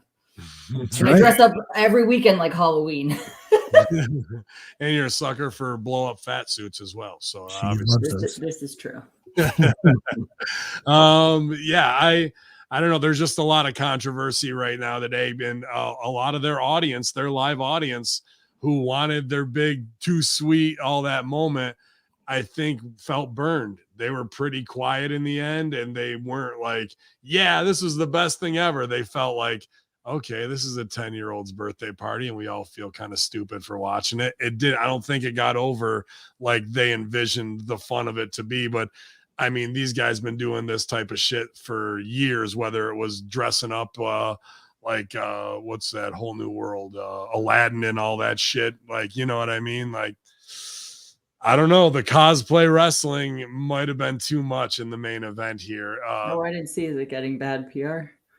Yeah, like there's a lot of people who are fucking hammering on them, and even when their ratings are down 50% down to 500,000 from, you know, over 1 million, is that what really is going to get people to tune in? You can't bring anybody that's a lapsed fan and go, oh, you should have seen the Ghostbusters fucking thing they did. Yeah, but you got to factor in the time, the time and date swap. I get what I did love was Colt Cabana in that match. So. Cabana was fantastic. Dude, yeah, great. Yeah. I want more Colt. I wanted to tweet AEW right after I saw that and just say, please give me Colt Cabana. I mean, where are we going? I mean, we've talked about it. It's Punk and Cabana. We got to start laying the groundwork for that. That's the real deal shit. We get John Moxley versus talk about cowboy shit being part of the Dark Order now. No, we just finished Serena and there's a couple more matches. I watched it in reverse order this week. Started with the main event because I don't know how to work the VCR, whatever you call it. DVR. That's it. But it's all good. Thank you for joining us this week. Thank you. I'll be up in your neck of the woods, Mr. Hamin. Where you're going to be doing a signing up in event. Oh, the big event. Nice. Are you going to be there? No. When is it? He's at the small event that weekend. Yeah, I'm at the small event. Just me and that is November 13th, the big event, and then that I'll be at that doing signings during the day, and at night I have the intergender match at Warriors of Wrestling in Staten Island. Shaolin. Who's in that one? Virtuoso is the other female, and I'll be partnered with their champ Ace, and I'm not sure who her partner is, but it'll be an intergender tag match. Nice. That's still a bit from me. Shaolin's 5 hours from upstate, but I saw that you might be in Albany. But yeah, get a hold of Immortal. I'll talk to Mike King this weekend, and definitely you and Megan Bain and Christina Marie. Awesome 3-way dance for the title. I'm sure that'd be a great show. So we'll get that done for 2022, probably in the spring. But kick ass up there. If I can make it down there, I'll do my best. But I am not booked on the main event at this time, or the big event. It's my first time going to it, so nice. Well, you never know. Maybe we'll be down there. I'm sure GGP will as well. Yeah. And Hamin Media Group fans will. So if you're out there, like the Fuse World, come see me. Also catch her at WrestleCade. Yes. Also at WrestleCade, I will be at Ladies Night Out, and I have a match against Jamie. Nice. So that'll be a fun one. Beautiful. Well, there'll be a lot of interesting opportunities, I think, with ROH on hiatus. You know, you get to wrestle. More competition. Great. Well, just what we need. No. Right. That's why I say here they come stampeding back to the Indies. All looking for a job, aren't we all? But this time, you're at the top of the food chain where they're coming, and you're on the way up. They're on the way back down the backside of the mountain. So you're this side, but we're still here. And to me, that means dream booking opportunities. So think about that. Think about the matches you want in this window of opportunity, and let's start politicking to make them happen wherever we can. Yeah, definitely. No, November, I don't think I have the weekend off. So nothing but onward and upward from here. You know? You guys follow our Genocide 000. You guys, inspirational workouts, fun guys. promos. Yeah, for sure. Yeah. Thanks Hollywood Hogan, you stud. Thanks for popping in. Thanks for the sumo suit and your expert analysis. There she is. Oh, I got a second bow, evidently. 2 heat. There it is. Moxley with the big heat we talked about earlier versus number 10, ripping his mask off, beats the shit out of him. He tries for a suplex, hits back elbow, slams him hard onto the steps, tears off his mask, gets color on him, and then says fuck you to the railing and leaves. So very decisive win. And, you know, Moxley's not in bad shape, but dude, number 10, they even put over, this guy's a 3-sport NCAA athlete, and he looks like it. I don't think this is the guy you need to be beaten like that. This should have been a more competitive match, in my opinion. Because beaten, even though the guy's got a clown mask on, don't get me wrong, he ate him up a little bit too much. I'm okay with it, man. For the simple reason that no matter what you do, 10 is not going to work. If he switches to Preston Vance and they show you who he is, he's got a good build, he's decent in the ring and only going to get better. Sure, he could do something. No offense to him, because I think he has potential to do some great things. But as 10 in this scenario, he is no comparison, no match for Jon Moxley. I would not book him to go 50-50 with Jon Moxley. I probably would have been a little nicer and maybe gave him a few more spots. Yeah, he needed a little bit last more. night. But I was more than okay with what they did. Moxley looked like a maniac. He whooped his ass. Moxley was so aggressive, and Preston's aggression did not match John's at all, even for the little things he had. So, like, it looked like in a fight when somebody is really in fight mode and the other one's kind of backpedaling. That's what I got out of last night's match. Okay. And I took away a little weird feeling of something else is under the surface here that isn't just what's going on TV. Let's find that out. I want to know. Tony talks with FTR about the challenge by Lucha Brothers. Cash Wheeler and cuts a promo, and it really didn't mean anything. Tully Blanchard says Lucha Brothers have no idea where they're coming, what's coming down the pipe. Dax says they'll fight for their lives in that match, but FTR has taken those titles. Well, you better, because the match that they took them off the Bucks from was pretty fucking unbelievable. And if they're going to outdo that, I would just say good luck, have good insurance, because that match was fucking crazy, bro. Then this, I mean, I was obviously a big mark for Serena's match, but this was really the segment of the show.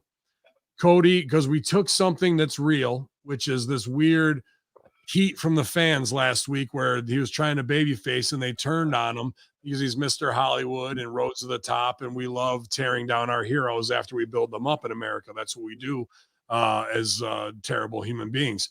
But he goes out and cuts a very shoot promo and apologizes for being Mr. Hollywood, apologized to Arn, to the people. And it wasn't really like, here's an apology where he's placating and he's going to heel on us. it seemed genuine. He had to go out there and win the crowd back to the babyface side by saying that he wasn't about to turn heel while wearing a black hoodie. This felt very Return of the Jedi to me. A trained Jedi who's even has to put over that his brother and his father were better than him, and he'll probably never reach their status, staying humble while having darkness within him, and also saying what an honor it is to be trained by his master, like an Obi-Wan Kenobi or a Yoda. You know, this had all of that great heavy psychology underneath it.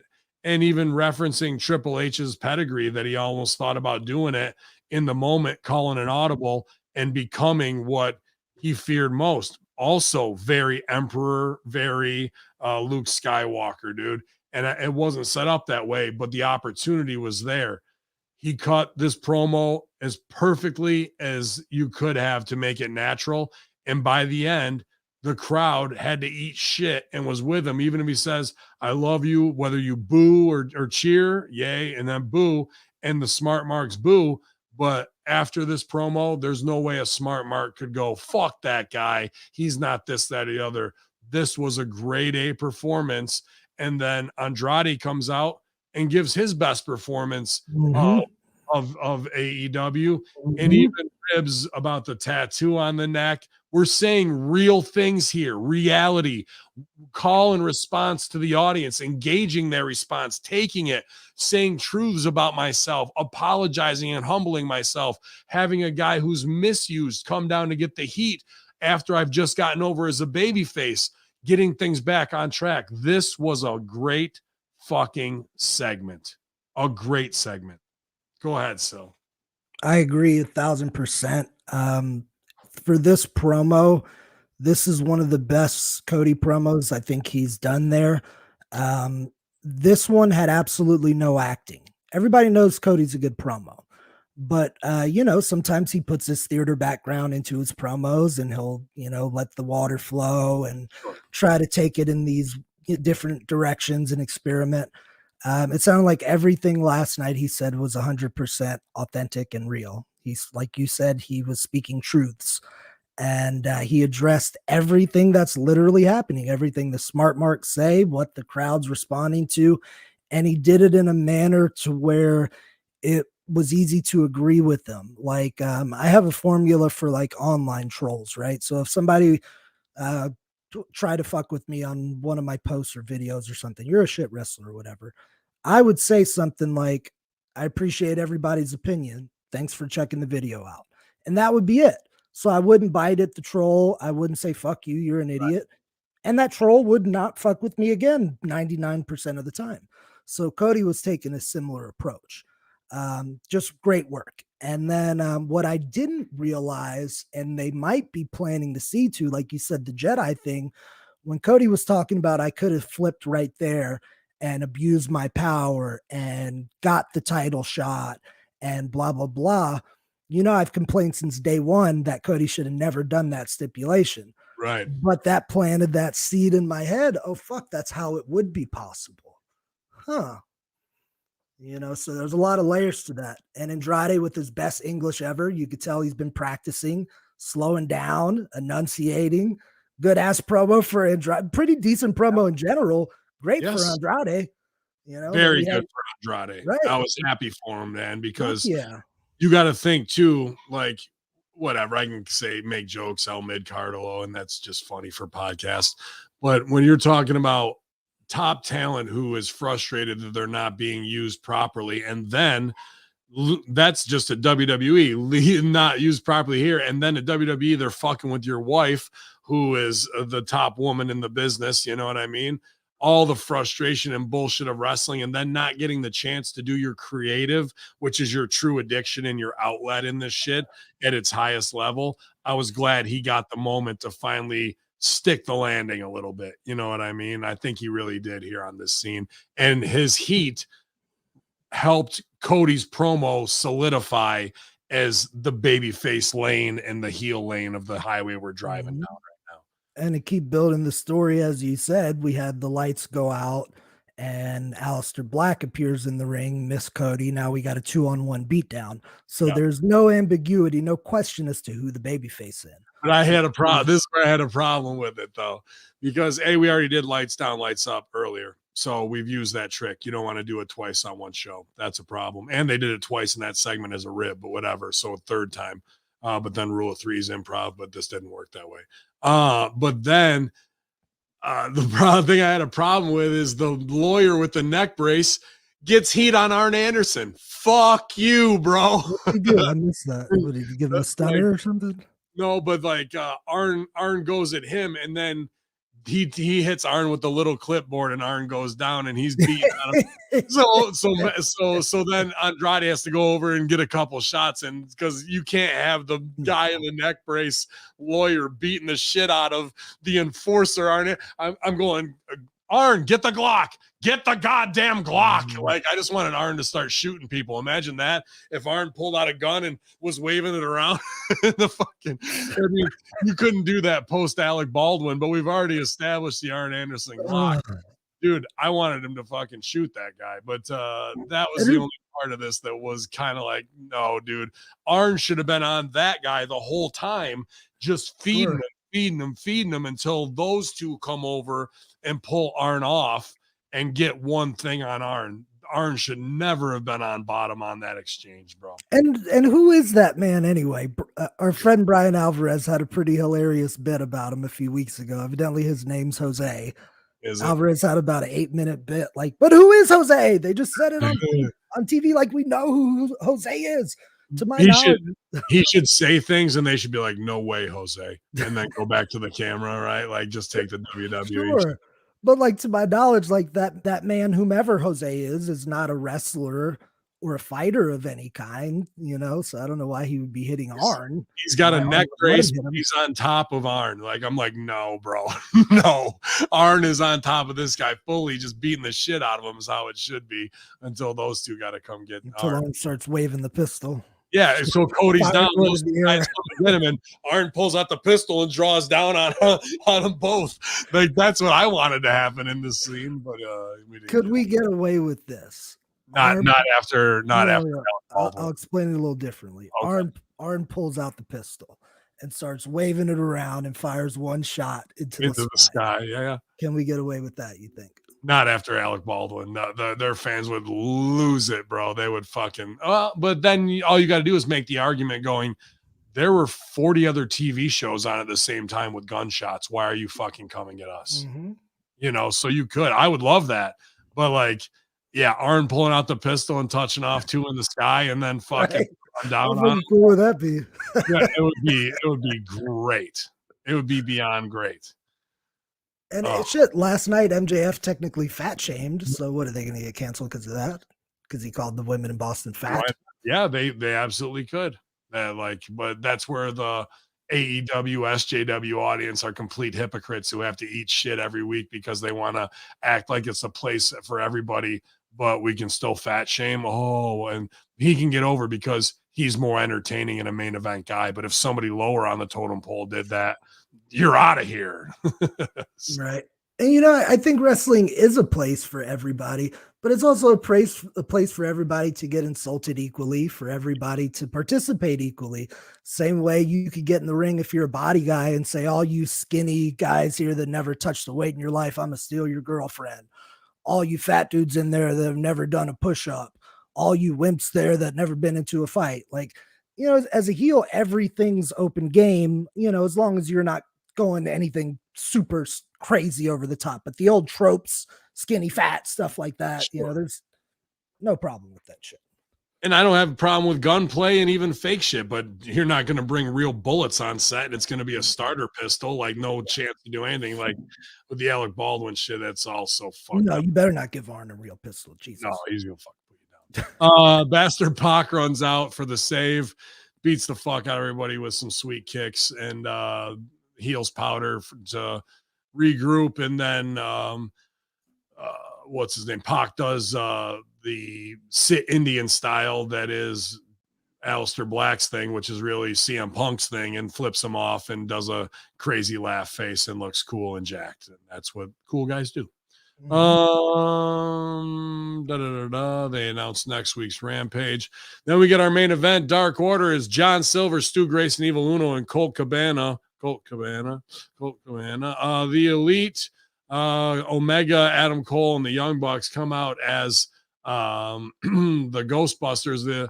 The Dark Order had come out as this kind of that made me upset, but it's just continuity things I don't like. So John Silver is a young buck, dressed as a deer. Colt Cabana is the dude with the aerosol Cutler. Stu Grayson is Evil Uno is Hangman Adam Page, Cowboy. So that's kind of weird, even though like it's still in their own thing. But then Grayson is the dude from the video game, God of War or something, right? One of those games. He just looked like Grayson to me. I don't know. Well, he was painted up like, you got to be Omega. You got a bald head. That's your time to put on the curly haired wig and come out with like, I would have come out with 20 replica belts on my arms. You know what I mean? Like just little Walmart jobbies. And isn't Grayson usually painted up? Like I didn't notice anything different about him. That's a fucking character from the video game. I can't remember what the fuck it's called. And I'm just like, man, we're missing the continuity. Kratos is the name of the character. Thank you. But it's things like that where I'm like, we almost are saying yes to each other's idea, but then we don't, and it's not all there. You know what I mean? So.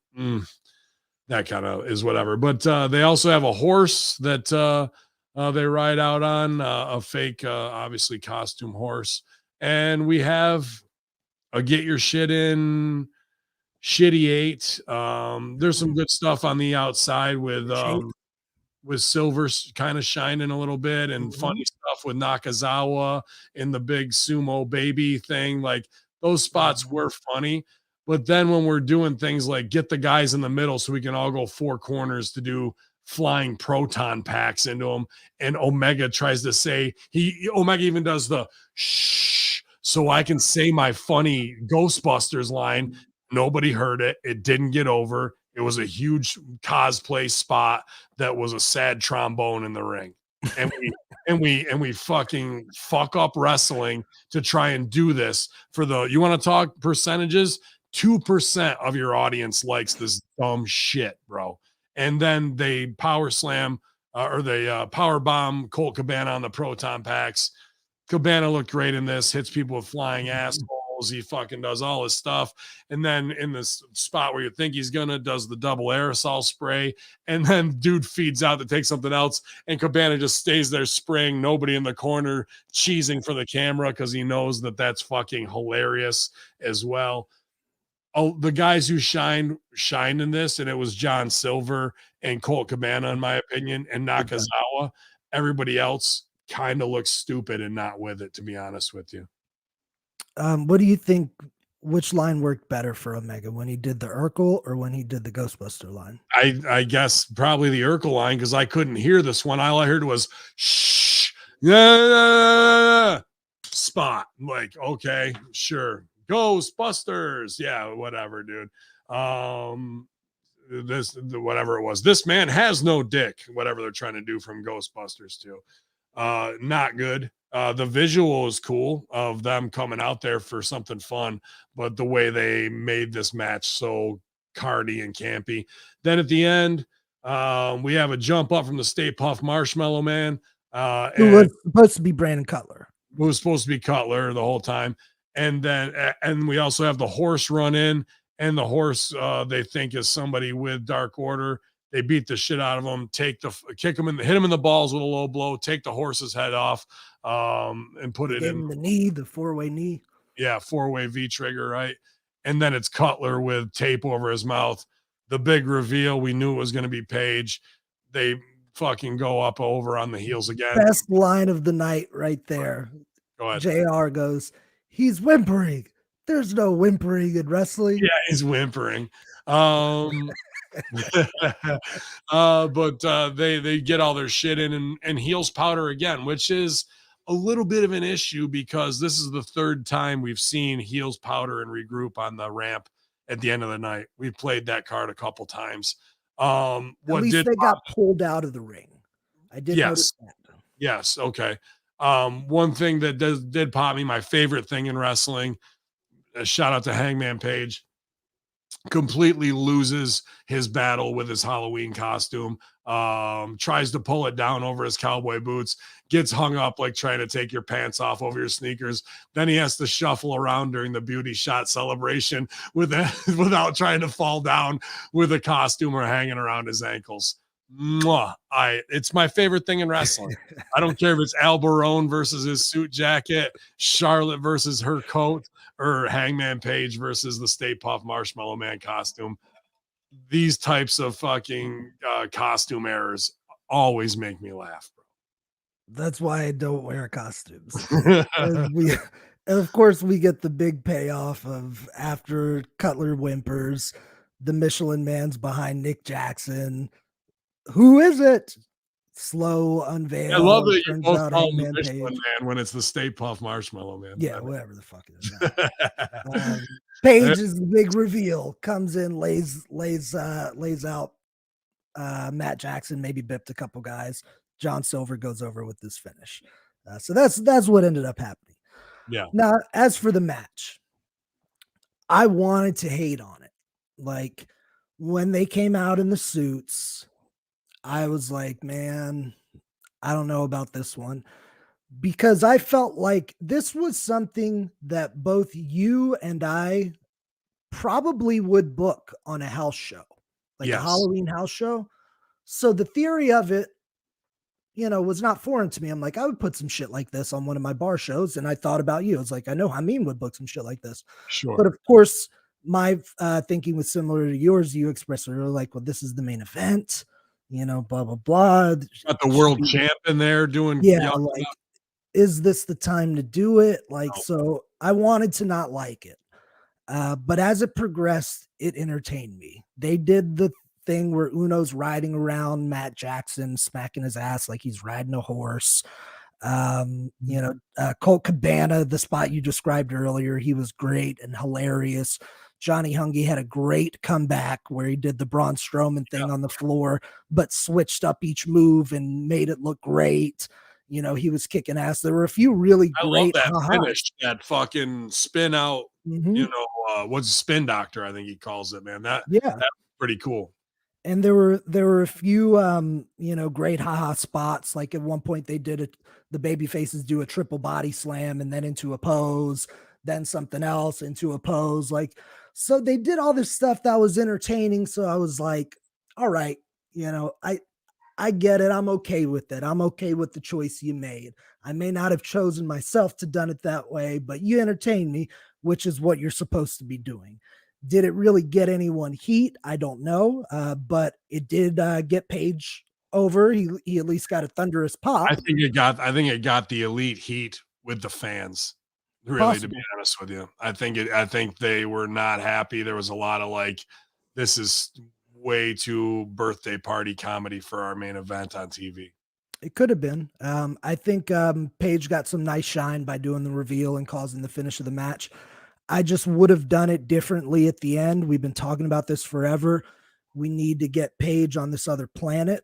So here's how I would have reset the scene. Page does the exact same thing, hits him with the line after he rips the costume off, kicks some ass. Then as the 3 counts happening, Page slides out of the ring. Somebody tosses him a beer. The Dark Order's looking at him from in the ring. Page raises the beer, tips it at them like, hey, I'm away, but I still got y'all if y'all need me. No words are spoken. He takes off to the back while his music plays. Dark Order's in there partying, hugging each other. I didn't want the visual of Adam Page smiling and loving and hugging again. I thought we'd gotten past that. We'd moved him away from the Dark Order stuff. Right. He could have just been the catalyst to come in and get out and give you like, I'm the sharpshooter. Yep. I'm Doc Holliday when you need me. Right. And he could have done it all with the visual of the beer can. Right. The beer. I think that's great. I would have loved to actually have seen, and I'm sure he could do it. He's super athletic. I would have loved to have seen the fucking cowboy shit flip in with the trigger fucking line in the fucking Stay Puft Marshmallow. Now that would be impressive. See the Stay Puft Marshmallow Man get his shit in and then fucking hit it, I thought he was gonna try it at one point. I imagine they did in rehearsal, and it might have just been too dangerous, like having to move around. You heard Jenna say she couldn't bend over and do it in there. The one thing I give Paige props for in this segment is I'm like, man, because he's doing this fiery comeback, right, in a great reveal, but he looks ridiculous. Yeah. So, so I'm saying to myself, Paige better take the costume off before this is done. Thank God, to his credit, he did. He had some issues with it, but he never got it off. It was around his ankles, like he just got up off the shooter with his pants around his ankles. And I love every second of that shit, bro. In the end, there's a lot of good stuff on this, with Serena and Punk and Fish. I agree with that. Things that need to be tightened up. Things I watched last week left me scratching my head, dude. Orange Cassidy versus Powerhouse Hobbs was one of the most misbooked and wrong booked matches I've ever seen in my life. Like how they worked it, bro. There's a lot of agenting issues that still need to be ironed out here, and a couple of choices that could punch up scenes direction wise, like we talked about with great performers in Daniel Bryan and Kingston. And just some director's choices that sometimes if you run out of time or you don't have enough people watching your back that you can trust and have them go do something like that stuff on NXT to me with Borash and Paradise that they produce. Cause we can just see the brilliance in what it is and who's doing it. To me, that's like, oh, we were bored. So we decided to go sit and make something that was going to be better than every show that is out there just cause we can, so, right.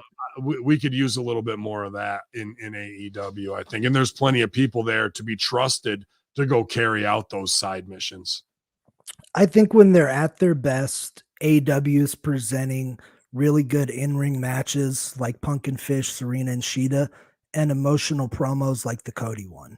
Yeah, that Cody promo was great. If they can find a way to master that basic formula without making it stale and throw in humor, because every genre needs a little humor interjected at some point, but doesn't necessarily have to be haha. It could just be, I try to explain this to my students. There's a difference between something that's humorous and something that is comedy or a comedy spot, a comedy match. I could have a serious match where something humorous happens in the match. And I can also we can be real stiff and I can take a bump and fucking double down and you fall and headbutt me in the crotch. Yeah, exactly. The Ric Flair flop. That's humorous. Yeah. So, but very good. One important detail we left out during the Jericho run-in when he's doing the promo and he accuses Ethan Page of not being able to beat anyone other than himself in his hotel room last night. Great. And brilliantly, Ethan Page begins to cover his wiener as the crowd chants, "Beat the meat, beat the meat." That was a good beat the meat chant, but also Scorpio Sky sells for it and goes, no, he didn't. I was in his room. He wasn't masturbating last night. No, he wasn't masturbating.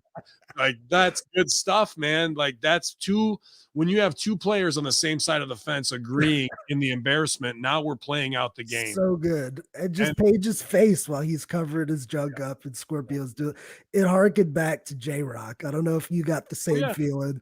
Dude, all that shit. And I wouldn't doubt they stole it from them, dude. To be honest with you, they could have. Beautiful stuff. Shut up, motherfucker.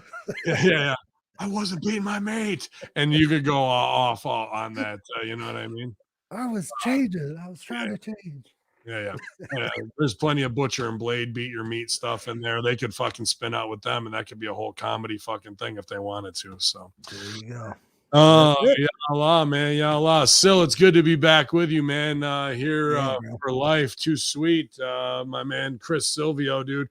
Team Death Proof, by invite only. Workers who want to up their game in the ring, who want to be fast tracked to getting one of these jobs when hopefully things come back around, or being over prepared for the opportunity when it arises. There's no better place to be than the Seidel Dojo with my man Chris Silvio and Team Death Proof right now. What's going on? So that's right, man. I just added 3 recruits over the past week. Nice. And recently a very experienced, I won't stooge it off quite yet, but a very experienced pro wants to be part of the camp here at Team Death Proof and punch a few things up and maybe take their already successful career in another direction. So not only are we attracting serious athletes beginning their journey, but we're starting to attract people already deep into the journey that can see the benefits of, as you and I say, punching things up and just giving a little bit of a different presentation.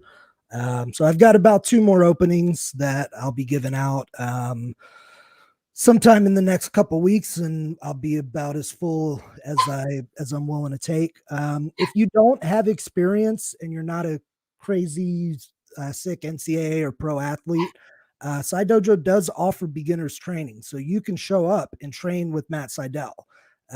He'll teach you the fundamentals, everything you need to know to start a career in pro wrestling. So even though I don't do anything with newer recruits, if that's what you're looking for and you want to give this thing a shot, Side Dojo can accommodate that as well. Absolutely. So I was pumped that Matty got his match with Punk on TV, man. Just awesome. What a match that was, huh? Killed it, bro. Excellent. Yep. It's exactly what I expected to. So it's not like I'm like a shocker, like I was like, that's everything it needed to be in that movie. Hey, I was looking through my notes real quick for the main event, and I stumbled upon Sammy's match, and I noticed as one of the things I liked about it was standing Spanish Fly. Oh, it was good. One of the best. When you're on the cell, I mean, you see it all the time. When the guy's rocked, half knocked out, always hits the Spanish Fly on people. One of the easiest things to do. So, and that's what we call closing the story. As we bring it home here, you guys, appreciate you subscribing, channelattitude.com, an uptick at youtube.com, bin Hamin. The free watch alongs, twitch.tv/Hamin Media. You guys can subscribe there. And new content coming, patreon.com/Hamin Media Group. We're easy to find. Shows 7 days a week. The best production staff in all of wrestling, from real pros, real insiders, and the people who live it every week. It's the Chris Silvio, Hacker Hamin, Infidels. We just lit the fuse. YOLO.